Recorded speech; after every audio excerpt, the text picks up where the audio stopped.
प्रणाम है। जैसा कि उन्होंने बताया, मेरा नाम सत कुमार पासवान है और मैं वैशाली जिला के रहने वाला हूँ, महनार का, और वहाँ पर एक गांव है बिशनपुर। तो छत्तीसगढ़ से मैं रिटायर हुआ डीसीपी के पद से। उसके बाद प्रशांत में जुड़ गया हूँ, क्योंकि मुझे ऐसा लगता है कि ये जो है, जो गरीब तबका है, जो मजदूर है, और बिहार जो इतना पिछड़ा है, उसको आगे ले जा सकता है। इसलिए मैं इनसे जुड़ा हूँ और मैं आप सब लोगों से आह्वान करता हूँ कि आप लोग भी इनसे जुड़े और इनकी बात सुने, तो आपको पता चल जाएगा कि इनकी बात में और आम राजनीति की बात में कितना अंतर है। धन्यवाद। जय हिंद। स्वागत करें।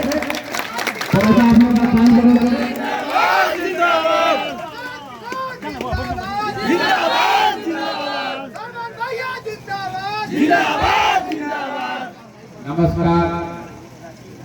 सबसे पहले आपने अपने गांव में बुलाकर आपसे मिलने का, आपसे परिचय करने का अवसर दिया है, उसके लिए आपका तहे दिल से शुक्रिया अदा करते हैं। आपका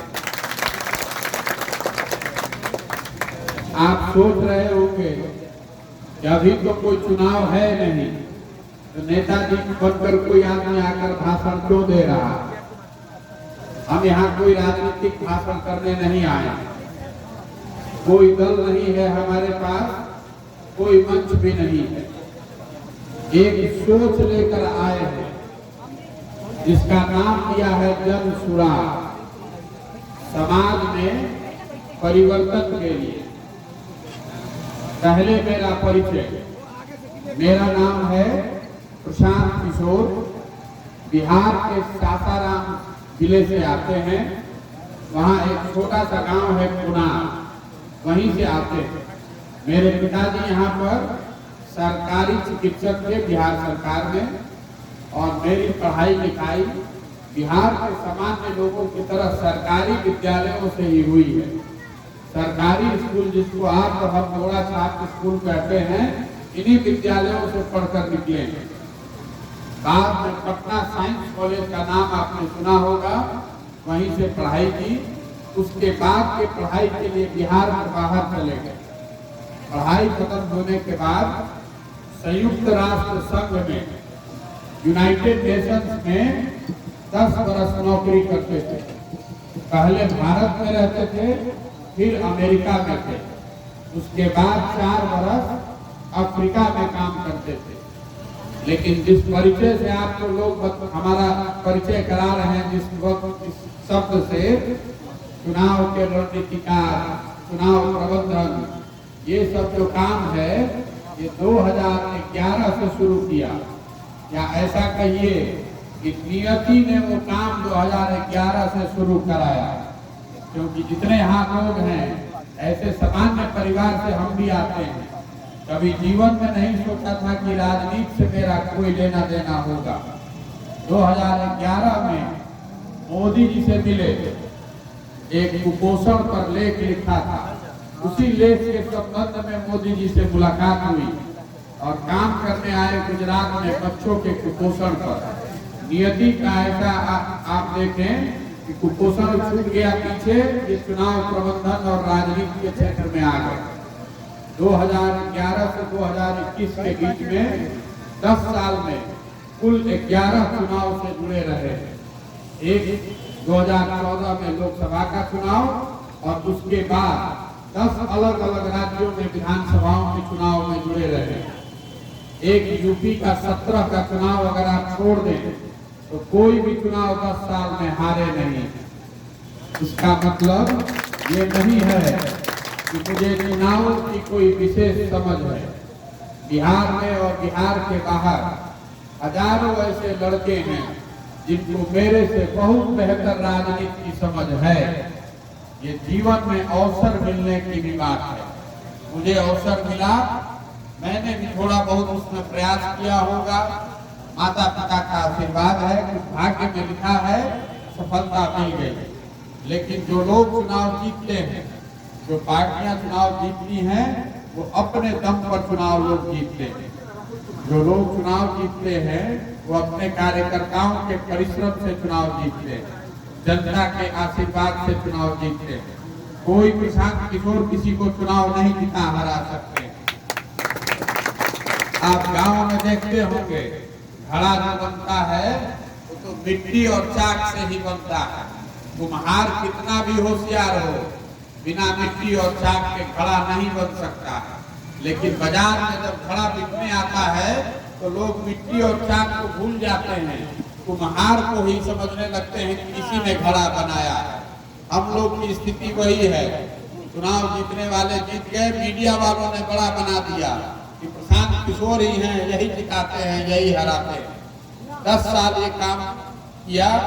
2021 में बंगाल और तमिलनाडु में जिस दिन रिजल्ट आए, दोनों राज्यों में चुनाव जीता गया, उस दिन मैंने पब्लिकली ये घोषणा की है कि अब जीवन में ये काम आगे नहीं करेंगे।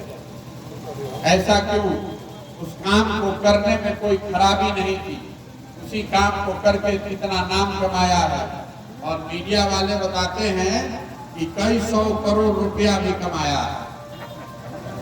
इस काम को करने के लिए पॉलिटिकल पार्टी जो राजनीतिक दल और बड़े नेता हैं, सलाह लेने के लिए, मिलने के लिए सैकड़ों करोड़ रुपया देने को तैयार है। फिर उस काम को क्यों छोड़ दिया? काम को इसलिए छोड़ दिया कि 10 वर्ष को करने के बाद ऐसा अनुभव हुआ कि अगर आपके प्रयास से सत्ता का परिवर्तन हो भी जाए तो ये जरूरी नहीं है कि व्यवस्था का परिवर्तन हो। आज देश में 6 मुख्यमंत्री ऐसे हैं जिनके मुख्यमंत्री बनने में हम लोगों ने कथा लगाया है, लेकिन आपके सामने खड़े होकर हम ये दावा नहीं कर सकते कि वो 6 राज्यों में अच्छी सरकार चल रही है। 2015 में मैं बिहार आया था, आपको याद होगा, तब महागठबंधन पहली बार बिहार में बनाया गया था। लोगों को ऐसा लगता था कि 14 में मोदी जी का जो अश्वमेध यज्ञ चला है उसको कोई हरा नहीं सकता। 15 में महागठबंधन की परिकल्पना करके मोदी जी को यहाँ भाजपा को हराया गया। महागठबंधन को बिहार की जनता के आशीर्वाद से बहुत बड़ी बहुमत भी मिली। सिर्फ महागठबंधन नहीं बना, 7 निश्चय की परिकल्पना भी की गई थी। जनता से पूछ के ये बताया गया कि सरकार यही 7 काम करेगी, ये सरकार की प्राथमिकता होगी। लेकिन आज उसको 7 वर्ष हो गए, ज्यादातर बात को 7 निश्चय में कहा गया था वो आज तक पूरा नहीं हुआ। पहला निश्चय क्या था कि जितने लोग बेरोजगार हैं बिहार में, जितने लड़के बेरोजगार हैं, सबको जब तक नौकरी या रोजगार न मिले तब तक सरकार की ओर से उसको 1000 रुपया महीना कम से कम मिलना चाहिए। ये पहला वादा था जिस पर आपने वोट किया था। लोगों ने गांव में बताया कि भैया पढ़ने के लिए ज्यादातर लोगों के पास पैसा नहीं है, इसलिए स्टूडेंट क्रेडिट कार्ड का नाम आप सुने होंगे, नीतीश जी ने आकर उसकी चर्चा की है। अगर स्कीम लागू हो गया होता तो बिहार में पढ़ाई करने के लिए 12वीं के बाद किसी परिवार को 1 रुपया भी खर्चा नहीं करना पड़ता, बैंक से रुपया मिलता, आप पढ़ाई कर सकते थे। जब हम लोग गांव में गए 2014-15 में तो देखा कि सरकारी चापाकल जो है वो उसी के घर के सामने गड़ता है जो ताकत वाला आदमी है। तो उस समय उसी के आधार पर हर घर नल के जल की योजना की शुरुआत की गई कि नहीं, चापाकल से बात नहीं बनेगी, हर आदमी के घर में नल से पानी जाना चाहिए। आज स्थिति देख लीजिए, जहाँ नल है तो जल नहीं, और जल है तो नल नहीं। पूरा योजना में हजारों करोड़ रुपया खर्च हो गया, पानी कहीं नहीं मिल रहा। हम यहाँ 7 निश्चय का अवलोकन मूल्यांकन करने नहीं आए हैं, आपको उदाहरण देके बता रहे हैं अपने अनुभव से। आप समझते हैं कि आपके हिसाब का एमएलए हो जाएगा, मंत्री हो जाएगा, उससे बात बन जाएगी। हमारे हिसाब का पूरा सत्ता हो गया, मुख्यमंत्री हो गए, सरकार हो गई, कार्यक्रम भी बना दिया गया, फिर भी स्थिति बदल नहीं रही। आज भी बिहार देश का सबसे गरीब और पिछड़ा राज्य है। देश में सबसे ज्यादा भुखमरी के शिकार लोग, देश में सबसे ज्यादा गरीबी रेखा से नीचे रहने वाले लोग, सबसे ज्यादा पलायन करने वाले लोग इसी राज्य बिहार में रहते हैं। कुछ लोग बता रहे हैं कि भैया नीतीश जी ने बहुत काम किया है। हम भी आपको बता रहे हैं कि नीतीश जी ने काम किया है। हम यहाँ उनकी शिकायत करने नहीं आए हैं। नीतीश जी के राज में कुछ काम हुआ है, लेकिन वो काम ऐसा नहीं है जिससे बिहार की शक्ल सूरत बदल जाए।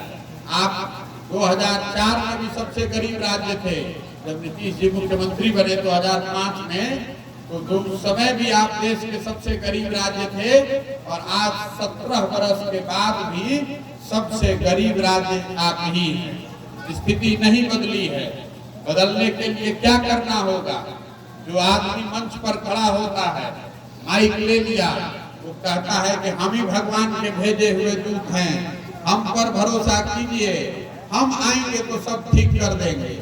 हम आपको बताने आए हैं कि कम से कम हमारी ताकत नहीं है, प्रशांत किशोर की ताकत नहीं है, किसी एक अकेले आदमी की ताकत नहीं है कि बिहार के सब लोगों की समस्या का समाधान कर दे। कैसे सुधरेगा? सुधरने के लिए बिहार में समाज में जागृति आनी चाहिए। समाज में वो ताकत है, आप में हम में वो सब मिलकर वो ताकत है, क्योंकि बिहार के लोग बेवकूफ नहीं हैं, बिहार के लोग कामचोर नहीं हैं, लोगों के पास बुद्धि शक्ति ताकत है। समस्या ये है कि यहाँ जो सामाजिक राजनीतिक जड़ता है, उस वजह से जो समाज में काबिल आदमी है, जो समझदार है, जो सही है, जिसकी ताकत है, जो समाज के लिए कुछ करना चाहता है, उसको अवसर नहीं है। जो आदमी पहले से बैठा हुआ है वो छोड़ने के लिए तैयार नहीं है। पिछले 25 साल में बिहार में जितने लोग एमएलए और एमपी बने हैं, इसको ध्यान से समझिए, 25 साल में जितने लोग एमएलए बने, जितने लोग एमपी बने, चाहे जिस दल से बना हो, सब की सूची बनाइएगा तो आपको पता चलेगा कि 1250 से 1500 परिवार के लोग ही इस राज्य को चला रहे हैं। इस राज्य में 3 करोड़ से ज्यादा परिवार रहते हैं, लेकिन सत्ता जो है, जो ताकत है, वो 1250 से 1500 परिवार के पास ही है। वो अपना जगह खाली करने वाले नहीं हैं। आपके पास पूरा बिहार का आंकड़ा नहीं होगा, लेकिन आप अपने क्षेत्र के बारे में सोचिए, अपने विधानसभा के बारे में सोचिएगा, आपको पता चलेगा पिछले 25-30 साल से वही 2-3 आदमी घूम फिर के चुनाव जीतता हारता है। अगर मान लीजिए हम आपके विधायक हैं, हमने काम नहीं किया, हम पर आपका गुस्सा है, आप सोचते हैं कि इस बार प्रशांत किशोर को हरा देते थे, हमको हरा दिया, हमको हराने के बाद जिताएंगे किसको? मान लीजिए आपने जिताया सुशांत कुमार को, तो सुशांत कुमार कौन है जिसको 10 वर्ष पहले आपने हटाया था? तो आदमी जब फिर जीत के आता है तो सोचता है कि 10 वर्ष से भूख भी लगी हुई है, 10 वर्ष से सत्ता के बाहर थे, उसका भी वसूली करना है, तो दुगना तेजी से फिर करप्शन करता है। इसीलिए आपको लगता है कि स्थिति सुधर नहीं रही, नए लोगों का अवसर नहीं मिल रहा है। इसलिए ये सब सोचने समझने के बाद दूसरों को जो बताते थे, वो अपने लिए जब यहाँ बनाया कि नहीं, अपने राज्य को बेहतर बनाने के लिए क्या करना पड़ेगा, तो ऐसा समझ में आया कि समाज में जाकर लोगों को पहले समझाना और जगाना पड़ेगा। इसीलिए ये अभियान शुरू किया है, जन सुराग। इसमें वोट नहीं मांग रहे हैं, आपसे पैसा भी नहीं मांग रहे हैं, आपसे इतना ही चाहते हैं कि आप बताइए कि आपके इलाके में, आपके समाज में, आपकी नजर में सही आदमी कौन है, किसका हाथ पकड़ के आगे बढ़ाया जाए, किसको चुनाव में जिताया जाए, जिससे कि आपके समाज का भला हो सके। अभी तक बड़े बड़े नेताओं और पार्टियों का काम करते थे, अब तय किया है कि जो समाज जिसको चुनकर बताएगा, चाहे वो गरीब हो कि अमीर, युवा हो या वृद्ध, जिसको समाज सही समझकर आगे बताएगा, उसी के पीछे अपनी ताकत, अपनी व्यवस्था, अपना पैसा, अपना बुद्धि लगाकर उसको चुनाव जिताएंगे। इसलिए कि जब अगर सब लोग अच्छा जीत कर आएगा, बिहार तब बदलेगा जब 100-150 अच्छे विधायक चुनकर आएंगे। खाली मुख्यमंत्री बदलने से नहीं होगा, गठबंधन बदलने से नहीं होगा। इसीलिए ये प्रयास शुरू किया है। बिहार के गांव-गांव में जा रहे हैं, लोगों से मिल रहे हैं, लोगों से परिचय और संवाद कर रहे हैं, लेकिन इससे बात नहीं बनेगी। बिहार तो बहुत बड़ा है, इसलिए 2